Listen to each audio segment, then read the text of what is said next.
And now, on The Passionate Eye. As part of Scientology's inner circle, he helped recruit its biggest star. Cruz started making some noises about getting some help.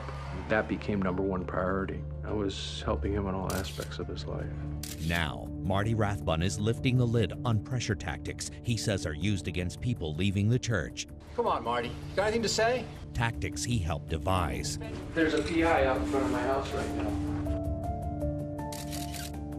As Scientology's highest level defector, he's now on the receiving end of his own harsh methods. They would go out there and just say the most salacious things about myself and my wife. They've sent sex toys to my job.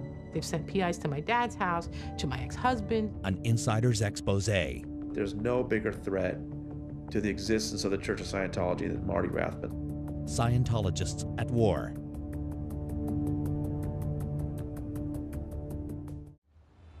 Scientology was born in the 1950s, when science fiction writer L. Ron Hubbard wrote a self-help book he claimed could save mankind. Dianetics was advertised as a powerful alternative to psychotherapy. Your reactive mind is the cause of what's wrong in your life. But with Dianetics, you're going to learn how to get rid of it. In 1977, college dropout Marty Rathbun became interested in Hubbard's Church of Scientology. My brother was diagnosed as schizophrenic. I had left college. I was going to travel around the world and write novels and books and find answers. And my father called me at the end of the first summer I was out and told me my brother got institutionalized again. And I encountered Scientology during that ordeal. Marty was audited, a key part of Scientology that involves being questioned while hooked up to an E-meter, a sort of lie detector, to uncover past trauma. I signed a billion-year contract to make it my life's work. And I spent 27 years in the Sea Organization. That's how I got into Scientology. A dedicated member, Marty joined the church's elite Sea Organization, which had adopted a naval-style uniform and hierarchy. He quickly rose up its ranks, working in founder L. Ron Hubbard's personal service. He also worked closely with David Miscavige, a rising young power in the organization, and was displayed as his right-hand man. One night, in January 1986, Hubbard's church would change forever. Ladies and gentlemen, the event starts now. It was 25-year-old David Miscavige who delivered the news of Hubbard's death, presenting himself as his natural successor. Hello, my name is David Miscavige, and I'm very happy that you could all make it to this important briefing this evening. He was short-tempered, ruthlessly loyal to Hubbard, and that was, in that culture at that time, was the winning hand. In 1980, LRH moved off the lines so that he could continue his writings and researches without any distractions. Being a messenger, he had a leg up, and he became accomplished at the art of the politics of Scientology. At 2,000 hours Friday, the 24th of January, AD 36, L. Ron Hubbard discarded the body he had used in this lifetime. L. Ron Hubbard is now God, and he's appointed Jesus. And so he's Jesus Christ to Scientologists, and it's a matter of belief. We want to make sure that all of us end cycle on this completely, so we can get on with the job that is ahead of us. Within a year, Miscavige had taken control. He promoted Marty to one of the most powerful positions in Scientology. As this church publication reveals, Marty was tasked with keeping Scientology free from subversion. He ruthlessly defended Miscavige's regime and protected its innermost secrets.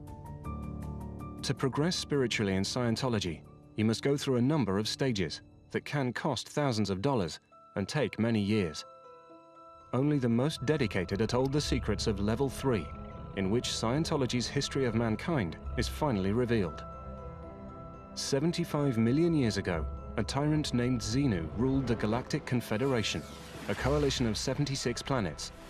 One of these planets was Tigak, which we now call Earth. The Confederation was suffering from an overpopulation problem, so Xenu had billions of people drugged and sent to Earth. He placed their paralyzed bodies around volcanoes, into which he dropped hydrogen bombs. With the bodies now blown up, only the souls, or as Hubbard calls them, thetans, were left. The thetans entered whatever human bodies they could still find. According to Hubbard, these thetans remain in our bodies and are the source of all human woes. Scientology aims to completely clear an individual of their body thetans. I just find that such a deception that it's not until you've given them $100,000 they say, oh, by the way, your body's infested with hundreds and thousands of invisible alien beings. How many people would join Scientology if they were told that on day one? In church pictures, Miscavige is positioned at the very heart of operations, with the spirit of L. Ron Hubbard in the background. Marty was in charge of punishing anyone who questioned either of them. We put him on the RPF, which is a prison camp, essentially. It's a behavior modification camp. I didn't think twice about quelling opposition or silencing critics or punishing somebody who had an errant thought about David Miscavige or L. Ron Hubbard. I had apparently very thoroughly insulted David Miscavige personally. I get walked into a room, Marty's sitting on the other side of the table with his full Sea Org Class A Navy uniform and hat, and, you know, sit down, pick up the cans. And so I'm sitting there and I don't know what to tell him. I'm thinking, I want to get the hell out of here. And then Needle moves and he says, that. And I'm saying, I'm not going to tell him I want to get the hell out of here. We're going back and forth and he's pushing. And then he slams his hand on the desk and says, stop fucking around with me.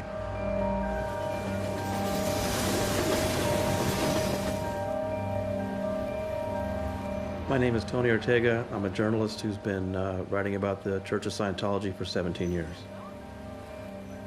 Tony left his editorship at the Village Voice newspaper and now reports on Scientology full-time.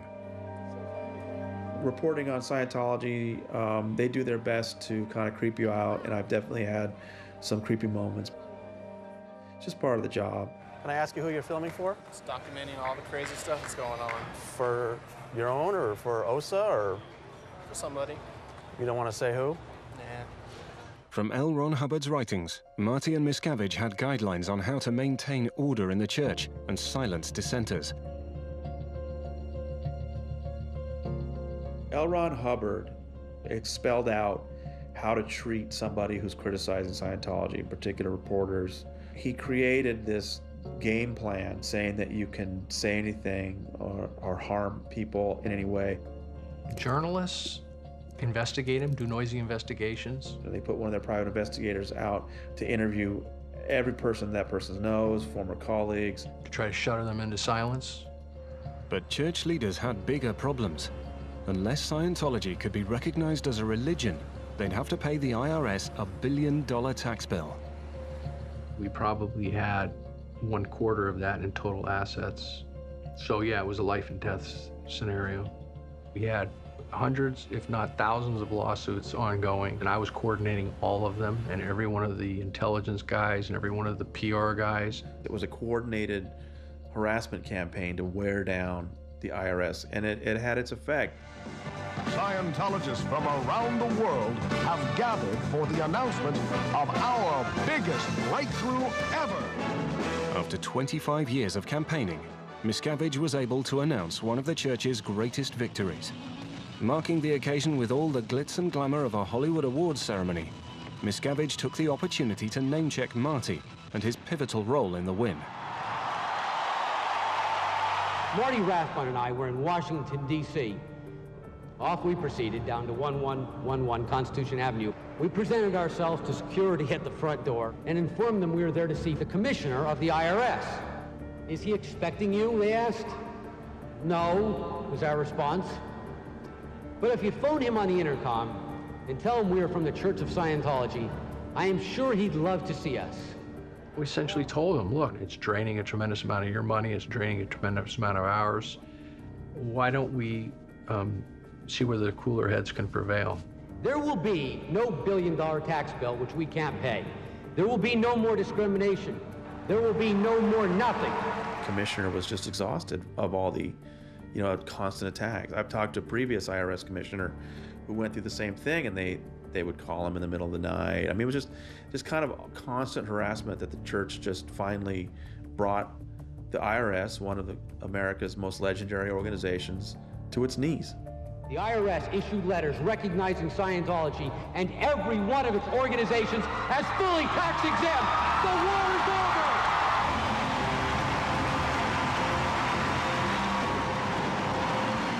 Marty's next big mission was to pull off the ultimate PR coup, finding a poster boy for Scientology. His target, Tom Cruise.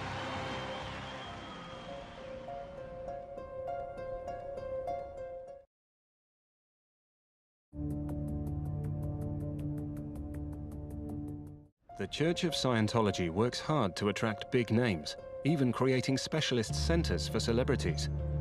Tom Cruise had become interested in Scientology after marrying actress Mimi Rogers, a second-generation Scientologist. When they broke up, he married Nicole Kidman and drifted away. Now the biggest movie star in the world, and his marriage to Nicole failing. The time was right to make him the church's new poster boy. Cruise started making some noises about getting some help. Miscavige had me drop everything, and that became #1 priority. I helped him on his divorce with Nicole, and then I was auditing him, and I was helping him get Penelope auditing, and I was helping him on all aspects of his life. And that won him back over to the church? Yeah. Miscavige's blossoming friendship with the star was to signal the end of Marty. Once Miscavige was able to begin to hobnob with Cruise again, I was like, he was done with me. And he was, he actually began to try to denigrate me a little bit in Tom's eyes, because Tom, was his biggest opinion leader, having salvaged his marriage, his kids, his family life, his, even his career, I mean, it was crazy. So Miscavige really had to start undermining me in front of Cruise. Marty was now out of favor, and in February 2004 found himself in a behavioral modification facility he knows as the Hole. The church denies the existence of any such place, but confirms at the end of 2003 he was assigned for correction and reposting. People would take their turns, and they go up and they have to confess all of these nefarious intentions against David Miscavige. And they would sit up there for hours, and people would interrogate them and throw water bottles at them, punch them, kick them, or whatever, until they would get these confessions out. Marty was put with a group of other senior executives. The minute he was briefing everybody about me coming in to join them, I looked at the people and I saw their glassy eyes, and I went, this guy is going to turn me into one of them. All of them were facing their biggest fear, being expelled from the church that had become their home, friends, and family. So Miscavige walks in with a boombox and a Queen tape, Bohemian Rhapsody, and he tells them all, we're all going to play musical chairs.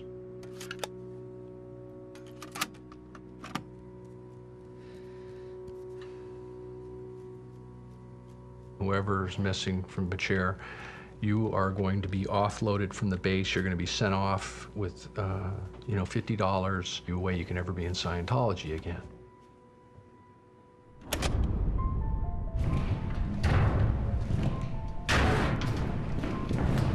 And he told everybody that the song was all about them, that they have committed such horrendous crimes that it really doesn't matter anymore, which, like it says in the song.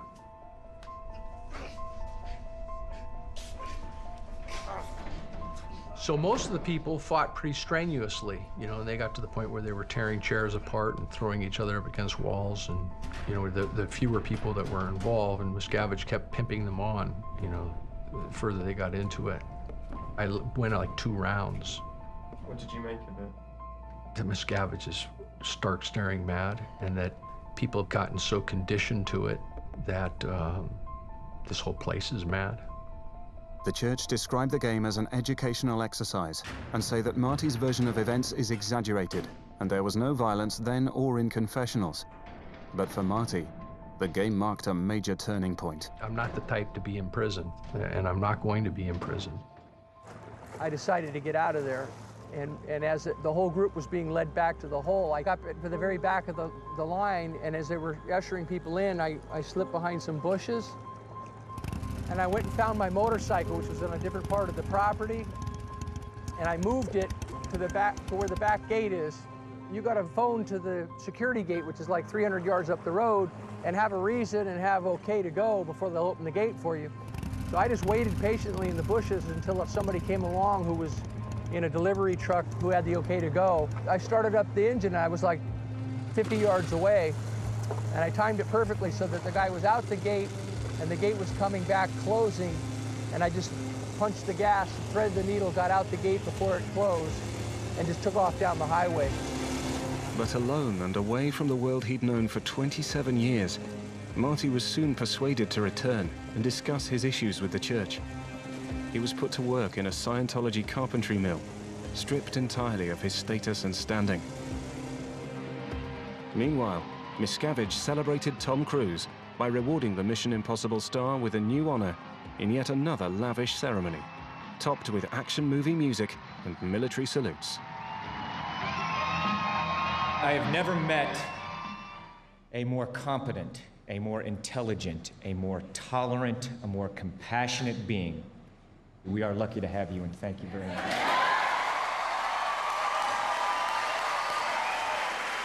Soon after, Marty packed a bag and walked away from Scientology for good.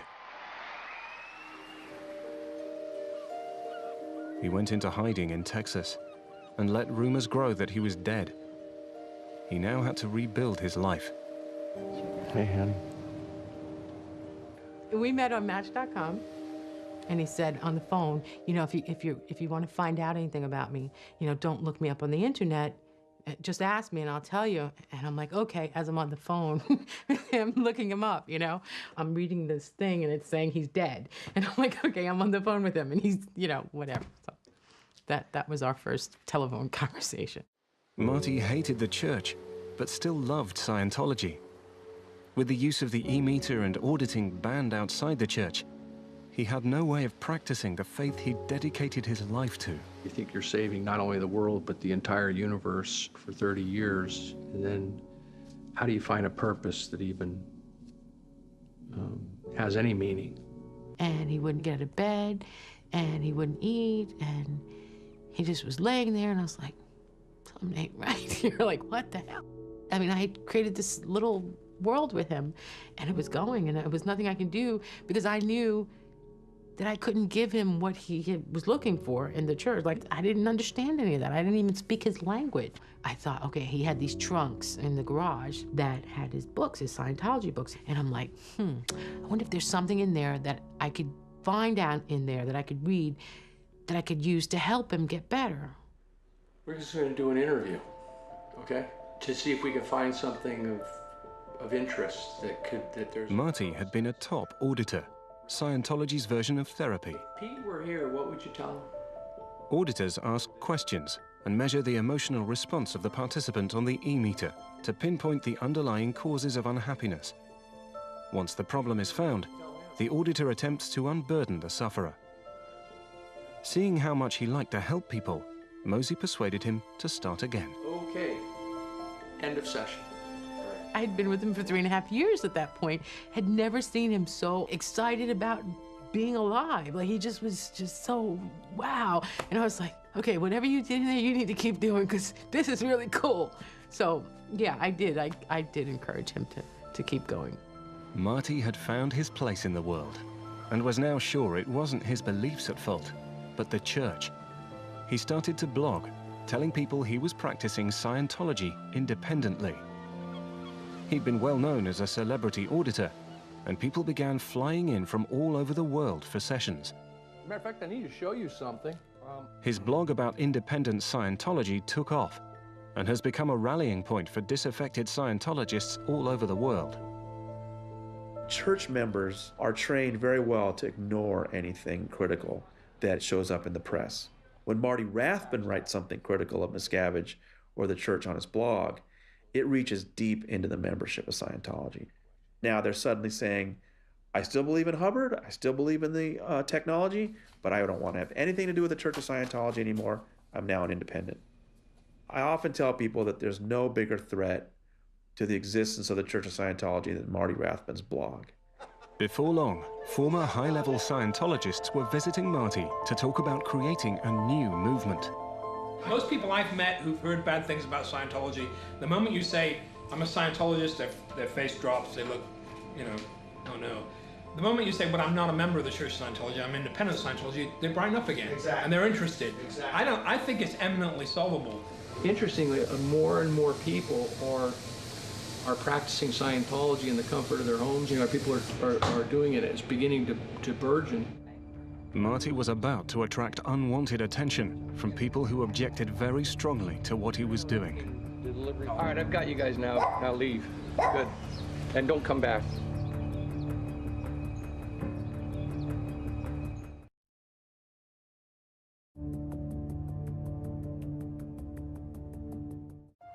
A group calling themselves the Squirrel Busters have descended on Marty Rathbun's sleepy seaside town. They tell locals they are producing a documentary expose that will reveal who Marty really is. The whole basis of Scientology is that you follow L. Ron Hubbard's processes to the letter. And it was L. Ron Hubbard who grew this organization. So to leave that organization and say you're going to practice Scientology away from it, the church just considers anybody that does that a heretic, or in their word, a squirrel. Come on, Marty. Got anything to say? You can't even defend yourself on this, can you? What's your name? I gave you my name, Marty. What's your name? Marty, I gave you my name. Now let's go take a look at a folder. What's your name? Why don't you answer his question? What's your name? Marty, let's take a look at a folder. You can't touch him, Marty. What's your name? Come on, Marty. Go get me your meter. You're squirreling, and we would like to What's see your that name, bring to an please? end. The Squirrel Busters were trusted, high-level Scientology members organized by the Office of Special Affairs, the propaganda and dirty tricks arm of the Church of Scientology, sent down to get in my face and to make my life a living hell. You're interrupting the delivery of Scientology, which is... Marty, you don't deliver Scientology and haven't for years. Miscavige. I've been reading your blogs, Marty. There's just no way you're delivering anything to do with Scientology. All right, I've got you guys now. Now leave. And don't come back. You know, they have a whole camera crew, and people dressed up with shirts with my face and blazoned on it with a international strikeout symbol across it. I told you to leave. Get out of here. Oh, no, I'm leaving. Beat it. Now, who's busting who? Marty, you're the one who's busted because you're the squirrel. I said, get off my property, boy. Okay. And they told me they were going to be there for as long as it takes. I know exactly what that means. I mean, that's David Miscavige language. That means until I am busted financially and penniless. You guys going to stick around here? Yeah, Marty, we're here for weeks. Weeks and weeks. As long as it takes. And then after that day, it was just every day for almost 200 days. They were just always in our face. 5 cameras. There's 1, there's 2 on the head, there's 3 with Ralph, there's 4 with Bart, We've and just there's discovered that 5 Marty on Bart's and his head. wife He's got They were telling people they were making a documentary as a cover, but they would go out there and just say the most salacious things about myself and my wife. Marty has no regard for Mosey as a woman. We know that from the type of sex toys in his collection. They've sent sex toys to my job. They've sent PIs to my dad's house, to my ex-husband, to all my ex-co-workers, my ex-boss. I mean, they've done, you name it, they've done it. Fuck off. Get off the cart, punk. The end game is not, you know, having your throat slit in your sleep. The end game is you thinking those things are a possibility because of the creepy stuff they do. And then you get so tired of living with that fear that you fold up your tent and you go home. And what's it going to take to make you go home, Marty? Take? There's nothing they can do. They can't do anything. We found out that they were Scientologists, and there were a lot of people that did not like them and was giving all this propaganda stuff, you know. This is Texas. I don't know if it's redneck or whatever, but we take up for people. We ended up getting these long sprinklers that shoot out about 80 feet. We put them in all around the homes in the cul-de-sac. When they came the next time, we turned on the sprinklers full force. Okay? That's not class. That's why Marty around is finally caught up with you. Like this freaking rainforest in the courtyard. And they've come down anyway with stupid ponchos on and like 100 degrees out there with these plastic things on. Like, you guys are idiots. I'm Joanne, and this is Steve. We're the Squirrel Busters. Behind us is the squirrel himself, Marty Rathbun. Take a good look at the squirrel Marty. With Marty seemingly under attack from the church, for many of his readers, there was an obvious question. How do you feel now that you've had those tricks used against you? Well, it's, you see, I don't, the question doesn't, I don't get the question. It's not like I went out and then it happened to me and then I went, oh, geez, that's not all right. I mean, I knew it wasn't all right. That's why I left. You know, does he sit all day long saying, oh, I regret, you know, you can, you know, you're gonna regret your whole life. He spent his whole life there. You hear people on the internet calling for you to be more apologetic. I mean, what's your reaction to that? I don't read that stuff. Stay out of my way, Mark. Rich, you came 3,000 miles to get in front of my house. You want me to get out of your way now? What else do you want me to do? Get you cold water to drink? Fine, I'm good, thank you. You okay? Appreciate your help. All right. Yeah. Marty's blog has caught the attention of anti-Scientologists in Germany, where the organization is particularly under scrutiny. Why are you going to Germany? I'm going to Germany to clean up David Miscavige's mess that he's created over 3 decades and hundreds of millions of dollars, and I'm doing it free of charge, Rich. He's seen here at a press conference in Hamburg, sat alongside former adversaries, making the case for independent Scientology. Everyone you find outside of the church who continues to use Scientology left Scientology because they don't agree with people being forcibly disconnected from their families. They don't agree with people being put into extremely painful financial situations. They don't agree with people who have a different opinion being attacked, being harassed, and being hounded. You know, I mean, it's a huge mission to sort of undo 30 years of this type of activity, and now they intensify it on the guy who's trying to, you know, clean that up. He was their favorite to send. He had already come to the house twice while Marty was gone, and I was never able to get a picture of him because they would always catch me off guard. So he looks at me, and I go, "Stop looking at me, you sleazeball." And he wouldn't stop. He's still like gawking at me like this sleazy thing, right? So I'm like, "Stop looking at me," and he still wouldn't stop. Did you hear her? Right there. So. Did you hear her? I'll get that. I heard her. You said don't look at her. Do you understand that? So Marty goes in and knocks his glasses off and says, "Did you hear her? She told you to stop." So apparently when he did that, he got scratched. The Squirrel Busters got in his face day after day after day. And part of the point is to get the person so frustrated that they take a swing. We get ready to take Chiquita for our walk, and as we're walking down the stairs, one of the sheriffs, one of the ones we know, pulls up and says, "Hey, Mark, you know, I've got a warrant I need to issue." And it's like, huh? And we don't know what I'm being arrested for. A Class A assault warrant. What's Class A? Class A is a Class A misdemeanor. You got Class C, Class B, Class A. Class A means somebody suffered a bodily injury as a result. Somebody suffered a bodily injury from what I did. Marty, I'm telling you what the warrant says. Often, the Church of Scientology relies on law enforcement officials and judges who just don't know the whole picture. I mean, they've convinced law enforcement officers to raid people's homes and confiscate their computers and jail people. And you always wonder if those people knew the whole story, would they do that? Mosey, did you ever see me hurt anybody? No. I guess for effect, they got what they wanted, you know, in terms of him being in handcuffs. That's all it's ever been, is just for them to make into their little videos that they, you know, and magazines, and you know, like, it's so dumb that people in the church don't see that.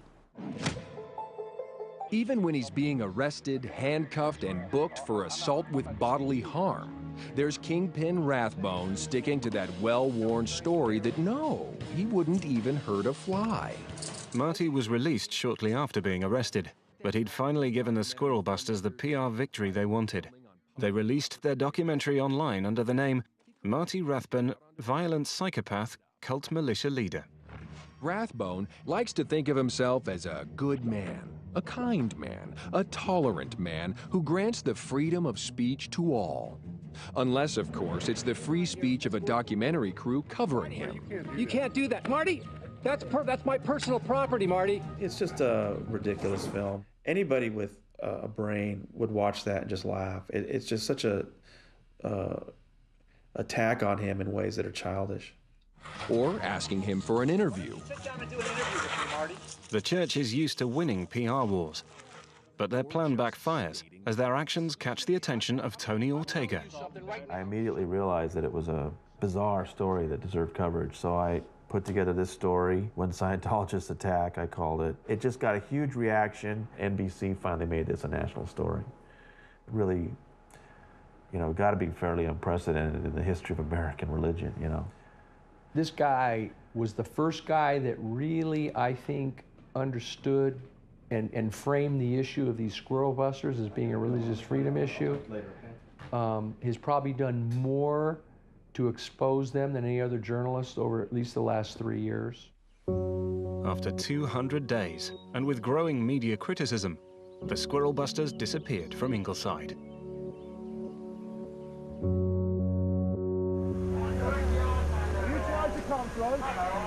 The battle for the future of Scientology appears to be going global. Independent Scientologists are joining protests with other groups against the church.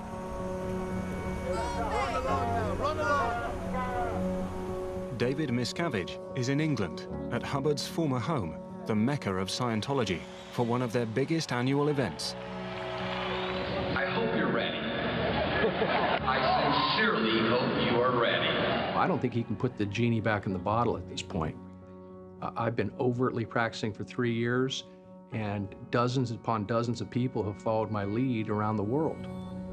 As soon as these gentlemen come, they're going to ask you to leave. We're going to ask us to leave, because you're trespassing. We are not trespassing. I told you that. I've shown you the map. As you're aware, you know, there is an event going on, and we are here to make sure that you don't make any entrance on there. And for some reason, you seem to express particular interest into this event, and not on the cycle path. The protesters and the independents hold a joint press conference, and the message gets through to the British press. Marty Rathbun was the #2 in the church. His blog has become a rallying point for people who, perhaps like myself, who still, you know, believe in a lot of the aspects of Scientology and believe in its efficacy. The initial target is probably to break the monopoly and make it possible for people to practice freely whatever they want. Miscavige has put all of his resources, intelligence, PR, legal, onto discrediting me and trying to silence me. And I've been saying it too, overtly and publicly, that while he's so obsessed and fixated on me, y'all should start practicing Scientology and getting busy with it. And people have been. So, you know, it's now being practiced all around the globe, independently and overtly. Marty seems to be winning the battles, but can he win the war? Mike 1122, assistance at the gate, please.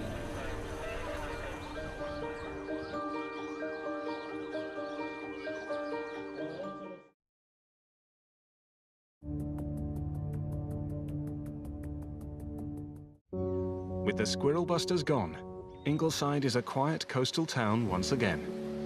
But is it the calm before the storm? Hey, there's a car at that house, and he just pulled back in. Marty spots a man acting suspiciously at the vacant house on the corner of his street. There it is. Is that car underneath? Let me just get that plate. Do you want to go knock on the door? Yeah, I think I'm going to. He goes to see if anyone is at home.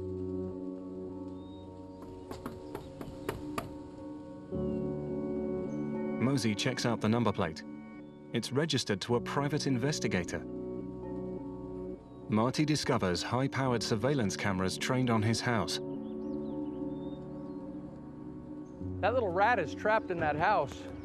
They put the car in the garage, and nobody's answering, and it's all barren in there. Same address. Boy, the idiots didn't even bother to get a rental car, huh? Marty can't be sure who's behind what he perceives to be a new threat. But the effect on Mosey makes him reconsider his past.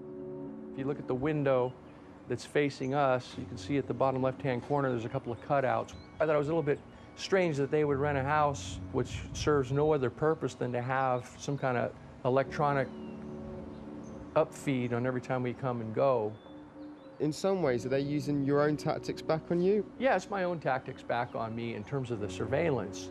In a way, it's my karma, you know? I've done it to others.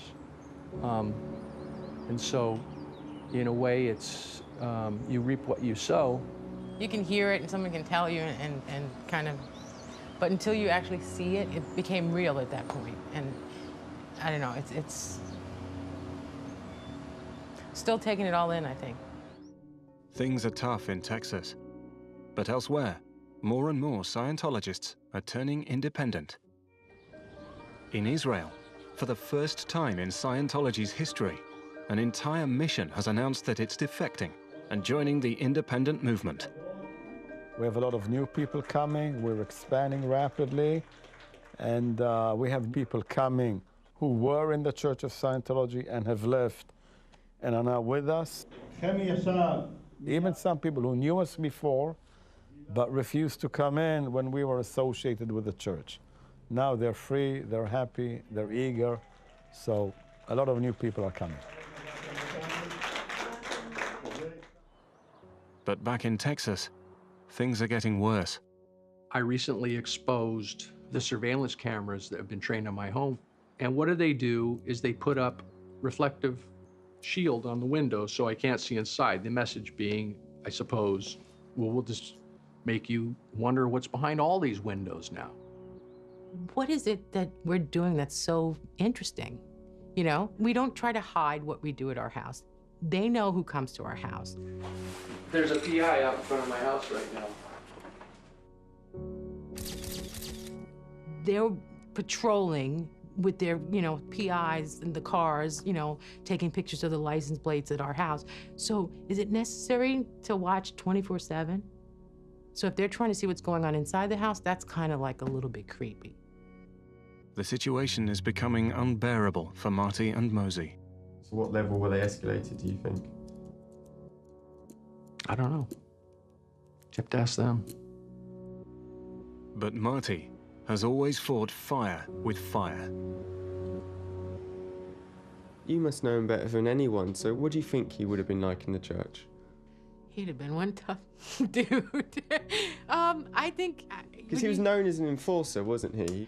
He would be someone who, you know, if something was happening, you'd say to him, get it done, and he'd get it done. And, you know, if that included slamming somebody on the friggin' bookcase, yeah, then that's what happened.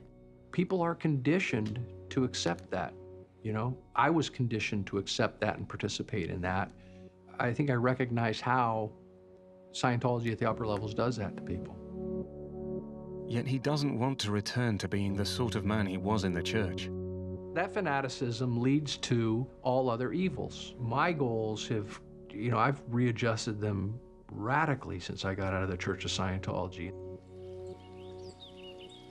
Marty has decided to start a new chapter in his life. One of the problems with Scientology is that it becomes so religious, okay? You no longer have a life. So there's nothing to improve. I told Monique early on that, you know, the moment that I start giving up our life, you know, you gotta wake me up, because no matter, you know, how important I think this is not important if we don't have a life. All his adult life, Marty has been defined by the Scientology teaching that attack is the best form of defense. Now, for the first time, he's chosen not to fight back and is retreating to a remote location out of the reach of the church and the squirrel busters. Looking forward to, you know, carrying on from a much more peaceful location. Has Marty Rathbun fully come to terms with what he did in the church? I think it's a process he's going through. I had fulfilled my obligation in terms of making up for my activities that made Scientology what it is today. I don't think he wants to be defined as, you know, Marty Rathbun, the, you know, #2 guy in the Church of Scientology. Like, I don't think that, because that's not who he is anymore. We own our pasts. It's the one thing that nobody can take away from us. And the question is, you know, how do you process that and learn from that? We were just kids back then, but we grew up, and Miscavige never did. I just do what I do. I use my blog to educate people. I write books to educate people. I audit for a living. I learn more about the technology.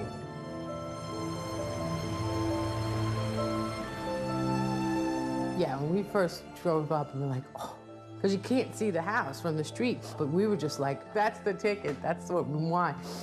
In order for them to do what they did, they'd have to trespass on our property. It's the kind of place where it doesn't really matter if they know where I am. I mean, really, helicopter's not even going to help them any. We don't back down, okay? Backing down to me would mean him folding up tent and saying, I'm going to sell real estate or something.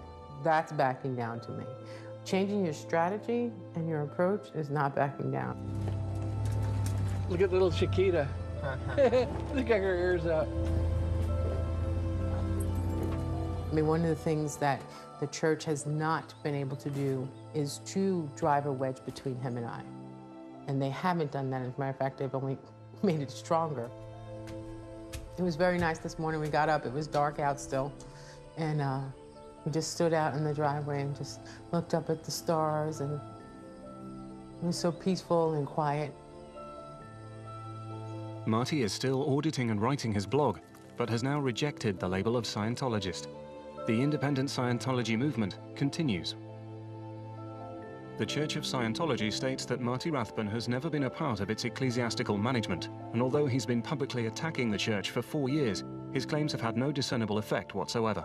It says there's no evidence of a global independent movement, and the Israeli mission in Haifa only ever numbered a few people, and that some have since rejoined the church.